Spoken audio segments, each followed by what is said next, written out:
Je reviens d'une thalasso. C'est compliqué, c'est quand on s'approche de la mort qu'on fait une thalasso. Vraiment.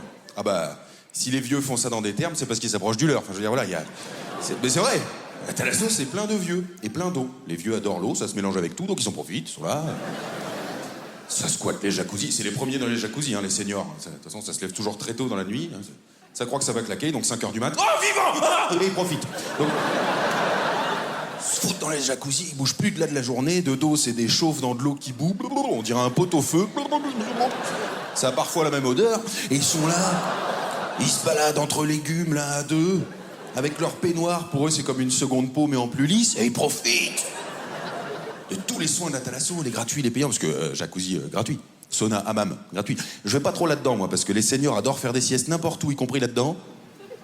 Ça fait un petit peu stage de préparation à la crémation. Moi, j'ai une fille et un garçon. Mon fils, au moment de recevoir des cadeaux, il se retrouve avec des voitures, des super-héros et des pelles pour pouvoir enterrer bien profondément toutes ses émotions. Et ma fille, à côté, qu'est-ce qu'elle reçoit? Une poupée qui pleure et qui fait caca pour faire comme maman. Ah ouais, si tu voulais que la gamine elle puisse faire comme maman, t'aurais mieux fait lui offrir une bouteille de Prosecco.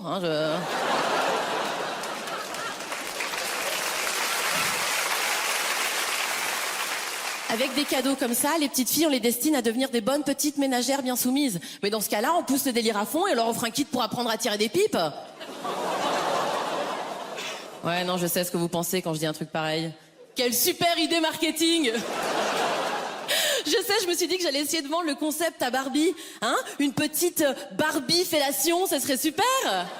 Elle serait livrée avec un Ken au bras articulé pour bien lui appuyer sur la tête. Hein? Et un petit coussin pour pas qu'elle s'abîme les genoux, parce qu'ils sont féministes chez Barbie, je vous le rappelle. Ah, c'est pas la bamboche, l'école à pied, 18 km. Ton cartable, c'est un seau en inox. T'arrives en retard à l'école, tu te fais frapper. Tu connais pas le tesson par cœur, tu te fais frapper. Tu dis à ta mère que t'as été frappé. Oh, suspense, tu te fais frapper. De toute façon, tes parents l'auraient su, l'instit de cette attente, ils sont 12 dans ce village.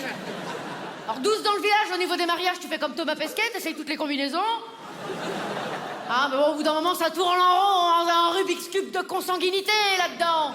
Personne ne tombe des nues quand un môme naît avec les neurones en sorbet.